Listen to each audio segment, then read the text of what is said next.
Sir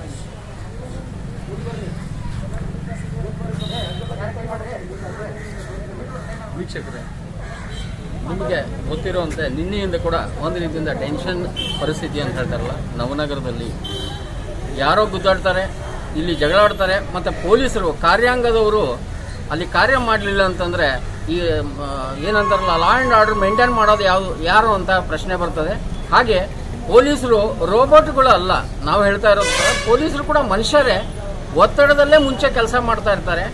ಈಗ ಅವರು ವಕೀಲರಾಗಿರಲಿ, ಇನ್ನೊಬ್ಬರಾಗಿರಲಿ, ಯಾರೋ ರೌಡಿ ಶೀಟ್ ಆಗಿರಲಿ, ಇವು ಪೊಲೀಸರು ತಮ್ಮ ಡ್ಯೂಟಿ ಮಾಡಿದಾಗ ಒತ್ತಡಗಳು ಜಾಸ್ತಿ ಬಂದಾಗ ಹಾಗೆ ಆ ಸೀಟನ್ನು ಒಂಥರ ಟೆಂಪರವರಿ ಯಾವಾಗ ಯಾವ್ದು ಬರ್ತದೋ, ಹೇಗೆ ಬಸ್ತಾರೋ ಅಥವಾ ಯಾವ ಪ್ರೆಷರ್ ಬಂದರೂ ಕೂಡ ಈಲ್ಡ್ ಆಗಬೇಕು ಅನ್ನೋ ರೀತಿಯಲ್ಲಿ ವರ್ಕ್ ಮಾಡೋದು. ಆದರೆ ಈ ಟೆನ್ಷನ್ಗೆ ಕೊನೆ ಎಂದು ಪೊಲೀಸರಿಗೆ ಪ್ರೊಟೆಸ್ಟ್ ಮಾಡೋ ಅಧಿಕಾರ ಇರಂಗಿಲ್ಲ ಅಂತಂದ್ರೆ ನೀವು ಯಾವುದು ಸ್ಟ್ರೈಕ್ ಮಾಡಂಗಿಲ್ಲ, ಏನು ಮಾಡಂಗಿಲ್ಲ.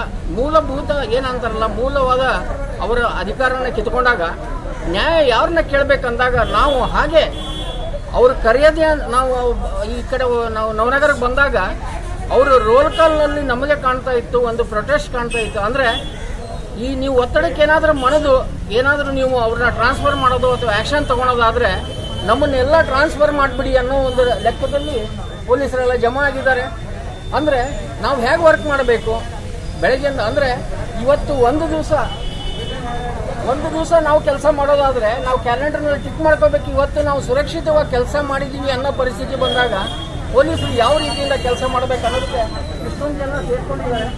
ಇವ್ರು ಯಾರು ಕೂಡ ನಮ್ಮನ್ನು ಇನ್ವೈಟ್ ಮಾಡಿಲ್ಲ, ನಮ್ಮನ್ನು ಆಹ್ವಾನ ಮಾಡಿ ಈ ಬೈಕ್ ಕೊಡ್ತಾ ಇಲ್ಲ, ನಾವೇ ವಾಲಂಟಿಯರ್ ಆಗಿ ಬಂದು ಇಲ್ಲಿ ತಗೊಳ್ತಾ ಇದ್ದೀವಿ ಅವ್ರ ಸಮಸ್ಯೆಯನ್ನು ಆಲಿಸ್ಲಿಕ್ಕೆ ಅಂತ ಹೇಳಿ ಗರುಡ ಈ ಕಡೆ ಹಾರಾಡ್ತಾ ಬಂದ. ನವನಗರದಲ್ಲಿ ವಸ್ತುಸ್ಥಿತಿ ನಮಗೆ ಕಂಡ ಸ್ಥಿತಿ, ಅವರು ರೋಲ್ ಕಾಲ್ನಲ್ಲೇ ಜಮಾ ಆಗಿದ್ದಾರೆ. ಆದರೆ ಅವ್ರಿಗೂ ಕೂಡ ಕೆಲವೊಂದು ಸಮಸ್ಯೆಗಳಿದ್ದಾವೆ ಅಂತ ಹೇಳ್ತಾ ಇದ್ದೀವಿ. ನಾವು ನೋಡ್ತಾ ಇದ್ದೀರಾ, ಯಾರು ಕೂಡ ನಮಗೆ ಬೈಕ್ ಕೊಡಿ ಅಂತ ಇಲ್ಲ, ಅಥವಾ ನಾವು ಬೈಕ್ ಕೊಡ್ತಾ ಇದ್ದೀವಿ ಅಂತ ಹೇಳ್ತಾ ಇಲ್ಲ. ಆದರೆ ಈ ಗುಂಪಿನಲ್ಲೇ ನಾವು ಕೇಳ್ತಾ ಇದ್ದೀವಿ ವೀಕ್ಷಕರೇ, ನ್ಯಾಯ ಎಲ್ಲರಿಗೂ ಆಗ್ತದೆ. ಹಾಕೊಂಡ ತಕ್ಷಣ ಅದು ನ್ಯಾಯ ಕೊಡಬಾರ್ದು. ಆ ಪ್ರೆಷರ್ನಲ್ಲಿ ವರ್ಕ್ ಮಾಡಬೇಕು ಅಂತಂದ್ರೆ ತುಂಬಾ ಕಷ್ಟ ಆಗ್ತದೆ. ಹಾಗೆ ನಮಗೆ ಅನ್ಯಾಯ ಆಗೋದಾದ್ರೆ ನಾವು ಯಾವ ಠಾಣೆನಲ್ಲಿ ಕೆಲಸ ಮಾಡಬೇಕು, ನಮಗೆ ಟ್ರಾನ್ಸ್ಫರ್ ಕೊಟ್ಬಿಡಿ, ಈ ಒತ್ತಡದಲ್ಲಿ ನಮ್ಗೆ ಕೆಲಸ ಮಾಡಕ್ ಆಗೋದಿಲ್ಲ ಅನ್ನೋ ಮಟ್ಟಿಗೆ ಬರ್ತದೆ. ನ್ಯಾಯ ಎಲ್ಲರಿಗೂ ಒಂದೇ. ಕಾರ್ಯಾಂಗ, ನ್ಯಾಯಾಂಗ, ಶಾಸಕಾಂಗ ಇರ್ತಲ್ಲ, ಕಾರ್ಯಾಂಗದಲ್ಲಿ ಇನ್ನೊಬ್ರು ಬಂದು ಎಂಟ್ರಾಗಿ ಅಲ್ಲಿ ಮಾಡೋದಾದ್ರೆ ನಮ್ಮ ಕೆಲಸ ಅವರೇ ಮಾಡಿಬಿಡ್ಲಿ ಅನ್ನೋ ಮಟ್ಟಿಗೆ ಇಲ್ಲಿ ಅವರ ಅಂಬೋಣ. ನೋಡಿ ಈಗ ಯಾವ ರೀತಿ ಇದಾಗ್ತಾ ಇದೆ ಸಮಸ್ಯೆ ಅಂತಂದ್ರೆ,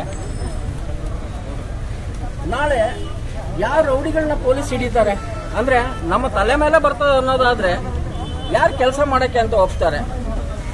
ಅವ್ರು ಏನೋ ಕಷ್ಟಪಟ್ಟು ಮಾಡ್ತಾರೆ, ಅಂದ್ರೆ ಮಾಡ್ಲಿಲ್ಲ ಅಂದ್ರೆ ಕೂಡ ಪೊಲೀಸರನ್ನ ಬ್ಲೇಮ್ ಮಾಡ್ತಾರೆ, ಮಾಡಿದ್ರೆ ಪ್ರೆಷರ್ ತಗೊಂಡ್ಬರ್ತಾರ ಅಂತಂದ್ರೆ ಇದು ಎಂಥದ್ದು ಕೆಲಸ ಅಂತ ಕೇಳ್ತಾರೆ. ವೀಕ್ಷಕರೇ, ಗರುಡ ಟಿವಿಯ ಈ ವಿಶೇಷ ವರದಿಗೆ ಸ್ವಾಗತ. ನಾನು ಕೃಷ್ಣಮೂರ್ತಿ. ವೀಕ್ಷಕರೇ, ಕಾರ್ಯಾಂಗ, ನ್ಯಾಯಾಂಗ, ಶಾಸಕಾಂಗ ಅಂತ 3 ಅಂಗಗಳನ್ನು ನಮ್ಮ ಸಂವಿಧಾನದಲ್ಲಿ ಎಣೆಯಲಾಗಿದ್ದು, ಅಂದರೆ ಒಬ್ಬರು ಅಂದರೆ ತಮ್ಮ ಕೆಲಸದಲ್ಲಿ ಇಂಟರ್ಫಿಯರ್ ಆಗಬಾರ್ದು, ಅವ್ರವ್ರ ಕೆಲಸ ಅವ್ರವ್ರು ಮಾಡ್ಕೊಂಡು ಹೋಗಬೇಕು ಅನ್ನೋದಕ್ಕೆ ಈ ರೀತಿ ವಿಂಗಡಣೆ ಇದೆ. ಇಲ್ಲಿ ಏನಾಗ್ತಾ ಇದೆ, ಒಂದು ಕಡೆ ಪೊಲೀಸರಿಗೆ ಡ್ಯೂಟಿ ಮಾಡೋಕ್ಕಾಗ್ತಾ ಇಲ್ಲ, ಕುಡಿದು ಗಲಾಟೆ ಮಾಡಿದ್ರು ಕೂಡ ಪೊಲೀಸರಿಗೆ ಜನ ಫೋನ್ ಮಾಡ್ತಾರೆ. ಹಾಗೆ ಅವ್ರನ್ನ ಹಿಡ್ಕೊಂಡು ಬಂದರೆ ಮತ್ತೆ ಹಲವು ಜನ ಫೋನ್ ಮಾಡ್ತಾರೆ, ಇನ್ಫ್ಲೂಯೆನ್ಸ್ ಮಾಡ್ತಾರೆ, ಪೊಲೀಸರ ಮೇಲೆ ಗೂಬೆ ಕೂರಿಸ್ತಾರೆ ಅಂತ ಹೇಳ್ಬೋದು. ಈಗ ನವನಗರದ ಕತೆ ಇದು. ನವನಗರದಲ್ಲಿ ಒಂದು ಫೈನಾನ್ಸ್ ವ್ಯವಹಾರಕ್ಕೆ ಸಂಬಂಧಿಸಿದಂತೆ ಇಲ್ಲಿ ಕರ್ನಾಟಕ ಸರ್ಕಲ್ ಅಂತ ಏನಿದೆಯಲ್ಲ, ಅಲ್ಲಿ ಒಂದು ಗಲಾಟೆ ನಡೀತದೆ. ಆ CCTV ಕ್ಲಿಪ್ಪಿಂಗ್ನಲ್ಲಿ ಕೂಡ ಬರ್ತದೆ. ಜನರು ನವನಗರ ಠಾಣೆಗೆ ಫೋನ್ ಮಾಡ್ತಾರೆ, ಸರ್ ಇಲ್ಲಿ ಕುಡಿದು ಗಲಾಟೆ ಮಾಡ್ತಾ ಇದ್ದಾರೆ, ಪ್ರವೀಣ್ ಅನ್ನೋರು, ಮಲ್ಲಪ್ಪ ಅನ್ನೋರು, ಹಾಗೆ ಅಡ್ವೊಕೇಟ್ ವಿನೋದ್ ಪಾಟೀಲ್ ಅನ್ನೋರು ಇಲ್ಲಿ ಗಲಾಟೆ ಮಾಡ್ತಾ ಇದ್ದಾರೆ ಅಂತ ಹೇಳ್ತಾರೆ. ಆ ಕರೆಯ ಮೇರೆಗೆ ಇಲ್ಲಿ ಇನ್ಸ್ಪೆಕ್ಟರ್ಗಳು ಹಾಗೆ ಪೊಲೀಸರು ಅಲ್ಲಿ ಹೋಗ್ತಾರೆ. ನಂತರ ಅವ್ರನ್ನ ಠಾಣೆಗೆ ಕರ್ಕೊಂಡ್ಬರ್ತಾರೆ.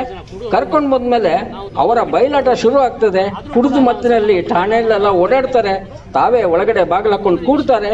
ನಂತರ ಇಲ್ಲಿ ಒಬ್ಬ ಅಡ್ವೊಕೇಟ್ ಏನಿದಾರಲ್ಲ, ಅವರು ತಮ್ಮ ಕದರ್ ತೋರಿಸ್ಲಿಕ್ಕೆ ನಾನು ಕೋಟ್ಯಾಧಿಪತಿ ಹಾಗೆ ಹೀಗೆ ಅಂತ ಆಮೇಲೆ ಏಕವಚನದಲ್ಲಿ ಮಾತಾಡ್ಲಿಕ್ಕೆ ಅಂತ ಸ್ಟಾರ್ಟ್ ಮಾಡ್ತಾರೆ.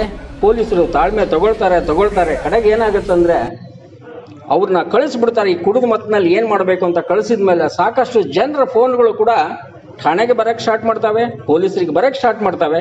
ಬಂದ ಮೇಲೆ ಒಂದು ರೀತಿಯಿಂದ ಇವರು ನಮಗೆ ಇದು ಯಾಕೆ ಬೇಕು ಅನ್ನೋ ಪರಿಸ್ಥಿತಿ ಬರ್ತದೆ. ನೀವು ನೋಡಿ. ನಂತರ ಅಲ್ಲಿ ವಕೀಲರು ಪ್ರೊಟೆಸ್ಟ್ ಮಾಡ್ಲಿಕ್ಕೆ ಸ್ಟಾರ್ಟ್ ಮಾಡ್ತಾರೆ. ಇಲ್ಲಿ ಜನರು ಕೂಡ ಪ್ರಶ್ನೆ ಕೇಳ್ತಾ ಇದ್ದಾರೆ, ವಕೀಲರು ಏನು ಮಾಡಿದ್ರು ಕೂಡ ಅವ್ರನ್ನ ಬಿಟ್ಟು ಬಿಡಬೇಕಾ ಹೇಗೆ?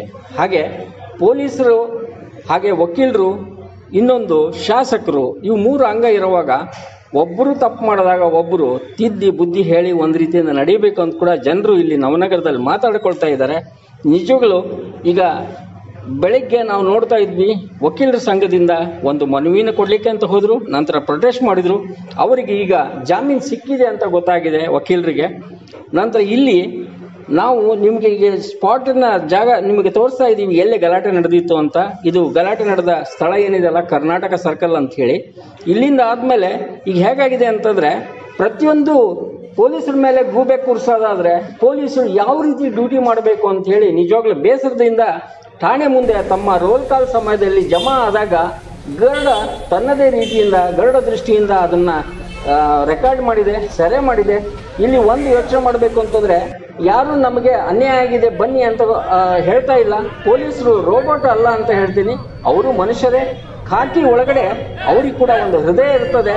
ಕರ್ತವ್ಯದ ಅಡಿಯಲ್ಲಿ ನಾವು ಕೆಲಸ ಮಾಡುವಾಗ ತುಂಬ ಪ್ರೆಷರ್ ಇರ್ತದೆ.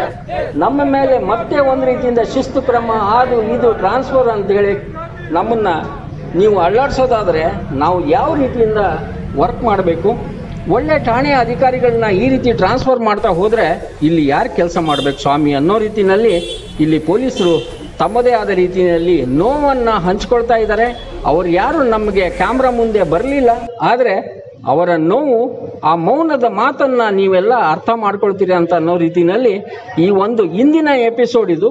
ಹಾಗೆ ನಾಳೆ ಕೂಡ ಈ ಎಪಿಸೋಡಿನ 2ನೇ ಭಾಗ ಅಂತ ಬರ್ತದೆ, ನೀವು ನೋಡಿ. ಇಲ್ಲಿ ನಾವು ಕೇಳೋದು ಇಷ್ಟೇ, ನಾವು ವಕೀಲರ ವಿರುದ್ಧ ಅಲ್ಲ, ಪೊಲೀಸರ ಪರವಾಗಿ ಅಲ್ಲ, ವಸ್ತುಸ್ಥಿತಿಯನ್ನು ಗರುಡ ನೋಟದಲ್ಲಿ ತೋರಿಸಲಿಕ್ಕೆ ಅಂತ ಈ ವರದಿ ಮಾಡ್ತಾ ಇದ್ದೀವಿ. ನೋಡಿ ಈ ವರದಿಯನ್ನು, ನೀವೇನು ಹೇಳ್ತೀರಿ ಬಾಕಿ ಜಡ್ಜ್ಮೆಂಟ್ ನಿಮಗೆ ಬಿಡ್ತೀವಿ. ಧನ್ಯವಾದ.